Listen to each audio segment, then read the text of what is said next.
یہ محترمہ بے نظیر بھٹو کو کیا چاہیے تھا؟ بھٹو کو کیا چاہیے تھا؟ سبھی کو عہدہ ہی چاہیے۔ وہ تو درویش اور ہیں جو اپنے گھروں میں بیٹھے ہیں، جو اپنا جن کی ترجیح اول اللہ کی عبادت ہے، بندگان خدا کی خدمت ہے، اور ان دونوں کاموں کے لیے حصول علم ہے اور ترجیحات کا تعین۔ مولانا طارق جمیل جو ہیں آپ کے خیال میں اللہ کی عبادت کے لیے اور مخلوق خدا کی خدمت کے لیے نہیں چلے نا، یہ نہ مجھے کہا کریں چلے، میں سوچ سمجھ کے بات کرتا ہوں۔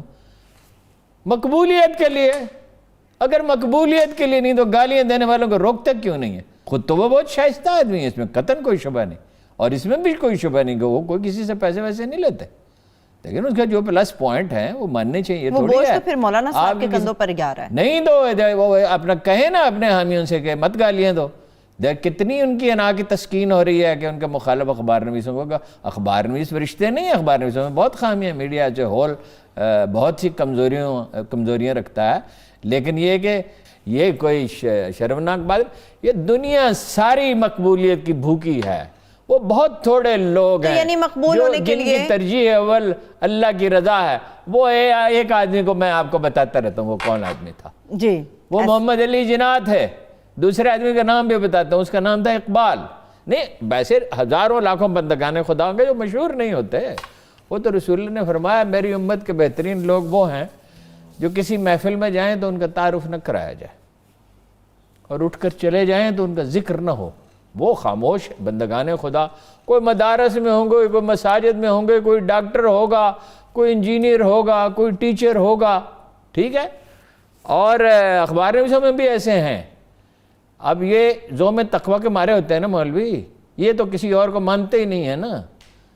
یہ کشف المحجوب اسی موضوع پر لکھی گئی ہے دادا گنج، اور بڑی وہ دھیان سے پڑھنے کے لیے، اور تلبیس ابلیس بھی اسی پر لکھی گئی ہے۔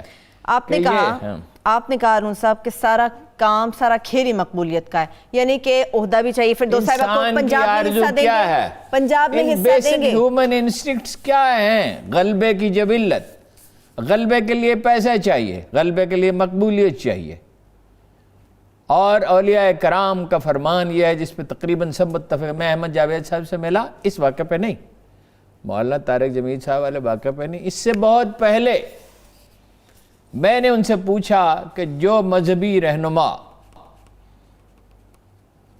سیاست میں حصہ لیتے ہیں کیا ان کا کوئی علاج ہے؟ اچھا، انہوں نے کہا نہیں۔ احمد جاوید کی رائے کو معمولی مت سمجھیے، پہلے ان کا ایک شعر سن لیں۔ دیکھیے ویسے آپ نے کس کو سیاست سے بچانا تھا یہ بھی میں پوچھوں گی آپ سے، آپ شعر سنا۔ نہیں میں شعر کسی ایک کا نہیں، جنرل ایک رہا ہے، وہ ایک عالم آدمی ہے، ان کے پاس لوگ جاتے ہیں سوال لے کر، تو بیچ میں آپ نے ٹوک دیا، میں شعر مجھے بلا دیا۔ میں بریک کی طرف جب جاؤں گی تو واپسی پہ آپ سے وہ شعر سن لوں گی۔ سوال میں نے ان سے پوچھا کہ وہ آدمی جو بنیادی طور پہ مذہبی اللہ رسول کا نام لیتا ہے، قرآن کی بات کرتا ہے، حدیث کی سیرت کی بات کرتا ہے، پھر وہ سیاست کرتا ہے، تو اس کی اصلاح ممکن ہے؟ انہوں نے کہا نہیں۔ انہوں نے کہا بدترین، اب بدترین کے ساتھ جو لفظ انہوں نے کہا تھا وہ میں نہیں استعمال کرنا چاہتا، آداب کے خلاف سمجھتا ہوں، اس کی اصلاح ممکن ہے، مگر سیاست کرنے والے مذہبی آدمی کی اصلاح ناممکن ہے۔ یہ اس کو کہتے ہیں اصطلاح میں حب جا، مقبولیت کی تمنا، اور یہ دولت کی خواہش سے بدتر ہے۔ پیسے نہیں لیتے طارق جمیل صاحب؟ جی جی بالکل۔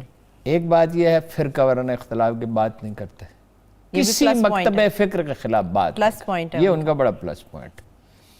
قصہ کہانی گھڑا ہوا سنا دیتے ہیں، وہ اگر آپ چلیں جب مجھ پہ اب ظاہرہ بچھاڑ آئے گی تو وہ میں پھر جواب کسی وقت سنا دوں گا، کیونکہ ایک حد ہے صبر کرنے کی۔ مطلب یہ بعض اخبار میڈیا کا رول اچھا نہیں ہے۔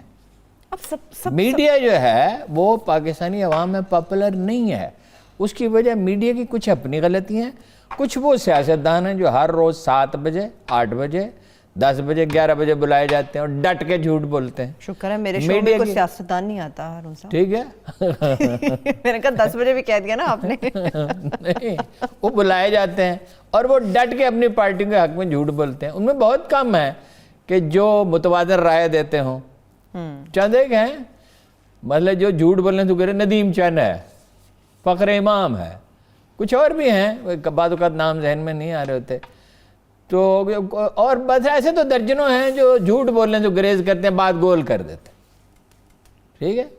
اس پہ اپنا قمر زمان قاہرہ پہ یہی اعتراض تھا کہ ڈٹ کے وکالت نہیں کرتے، بس ڈٹ کے یہی ہے کہ ان کی کوشش ہوتی تھی جھوٹ نہ بولنا پڑے، ادھر ادھر سے بات ٹال نکال دیں.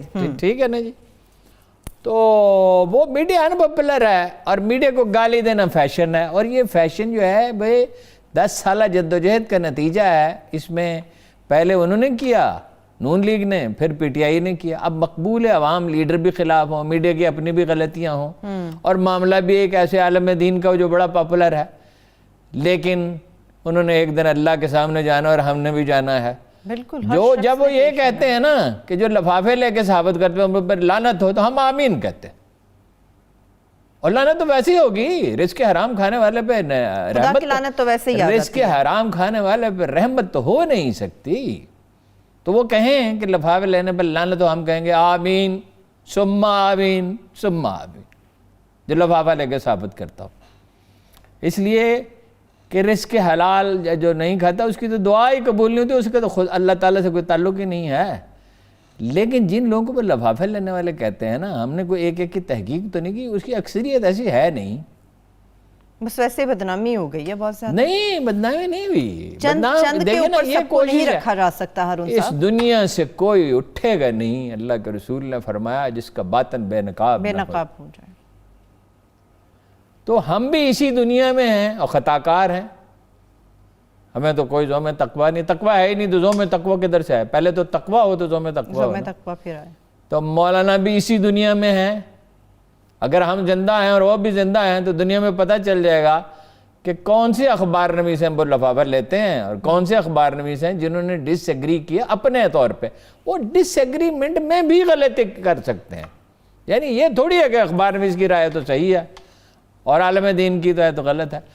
وہ جس اخبار نویس کو گندی گالیاں دی جا رہی ہیں، اس نے کیا کہا؟ میں تو ان کی رائے سے کبھی متفق نہیں رہا، میرے ان کا ملنا جلنا ہی نہیں ہے. انہوں نے یہ کہا کہ جو اہل تقویٰ اہل علم تھے، جناب امام ابو حنیفہ، جن کی فقہ کو مولانا طارق جمیل صاحب بھی دل و جان سے مانتے ہیں، ہم بھی دل و جان سے مانتے ہیں. ٹھیک ہے. بات یہ ہے کہ میں اس اخبار نویس کی حمایت نہیں کر رہا، میں اس کے موقف کی حمایت کر رہا ہوں جو بات ان کی طرف سے کی گئی. امام ابو حنیفہ نے کہا تھا میں تو یہ بھی پسند نہیں کرتا کہ محل کی تعمیر کے لیے جو اینٹیں رکھی گئی مجھے اس کے گننے پہ لگا دیا جائے، یہ بھی پسند نہیں کرتا. اس مفہوم کا ایک جملہ کہا تھا، غلطی مجھ سے ہو سکتی ہے. اور امام ابو حنیفہ کا انتقال کہاں ہوا تھا؟ جیل خانے میں. ٹھیک ہے. جن کے ہم ماننے والے ہیں، جن کی فقہ کے ماننے والے تو سب رسول اللہ صلی اللہ علیہ وسلم کے ہیں، رسول اللہ صلی اللہ علیہ وسلم کے خالق و پروردگار کے ہیں، جس نے تمام بنی نوع انسان کو پیدا کیا. ٹھیک ہے. لیکن ہم اللہ کے رسول کے توسط سے ایک ایسے بات بضمناً یاد آ گئی، رمضان المبارک ہے، اس میں کوئی اللہ رسول کا ذکر زیادہ ہونا چاہیے، کہ ہم نے کس کے توسط سے اللہ کو جانا؟ ہمیں کیا پتہ حدیث کون سی اور قرآن کون سا ہے؟ ہمیں کیسے پتہ چلتا؟ اللہ کے رسول نے کہا یہ اللہ کا کلام ہے، تو ہم نے مانا کہ یہ اللہ کا کلام ہے. انہوں نے کہا یہ بات میں نے کہی، حالانکہ اللہ نے کہا ما ینطق عن الہوا الا وحی یوحی، وہ کوئی بات نہیں کہتے اپنی آرزو سے مگر جو ان کے ذہن پہ، مگر قرآن اللہ کا کلام ہے، اس کے الفاظ بھی وحی کیے گئے. ٹھیک ہے. لیکن ہارون صاحب اب لاسٹ میں مجھے بتائیں، مولانا صاحب کو لگام نہیں ڈالنی چاہیے ان لوگوں کو جو اس قسم کی باتیں کر رہے ہیں؟ دیکھو معافی انہوں نے خود مانگی، کہتے کمپیل کیا. کس نے کمپیل کیا؟ کمپیل انہوں نے مناسب سمجھا کہ بھائی مجھ سے ایک غیر محتاج جملہ نکل گیا، اور کوئی ایسی بات نہیں، غیر محتاج جملہ کسی کی زبان سے بھی نکل سکتا ہے، اور اس میں معافی بھی انہوں نے مانگ لی. لوگ غیر محتاج جملہ تو قائد اعظم جیسے اور علامہ اقبال جیسے آدمی کی زبان سے نکل سکتا ہے. کشف المحجوب میں لکھا ہے ایک ولی اللہ 7 مرتبہ گناہ کبیرہ کا مرتکب، ولی اللہ، میرے جیسے لوگ نہیں.